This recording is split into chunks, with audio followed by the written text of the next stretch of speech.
ఆరోగ్యమే మహాభాగ్యం అనేటటువంటి పెద్దలు చెప్పినటువంటి ఆశీర్వచనం ఈనాడు హైదరాబాద్ ఏ తీసుకోవాలనే విషయంలో గౌరవ ముఖ్యమంత్రి గారు తీసుకున్నటువంటి ఒక సాహసోపేతమైనటువంటి నిర్ణయాన్ని యావత్ ప్రభుత్వాన్ని ప్రజల దగ్గర తీసుకుని వెళ్ళి ఆరోగ్యవంతమైనటువంటి శుభ్రమైనటువంటి హైదరాబాద్ని మనం నిలుపుకుందాం, హైదరాబాద్ని పరిరక్షించాం. అధికారులందరినీ కూడా 400 మంది అధికారులని 400 భాగాలుగా డివైడ్ చేసి 200 కోట్ల రూపాయలు కేటాయించి 4000 మంది సబార్డినేట్ స్టాఫ్లతో కూడా దించి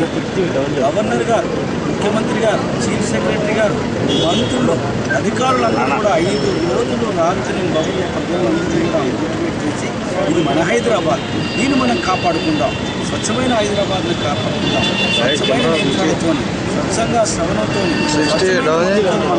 రాజకీయాలకు అతీతంగా దీన్ని మనం కాపాడుకుందాం అనేటటువంటి ఒక సదుద్దేశంతో చేస్తున్నటువంటి కార్యక్రమాన్ని మేమందరం కూడా స్వాగతిస్తూ దాని దృష్ట్యా ఈనాడు చంద్రారెడ్డి తీసుకున్నటువంటి యోగా కార్యక్రమం అవుతుందో దీన్ని కూడా అభినందిస్తూ ఇద్దరు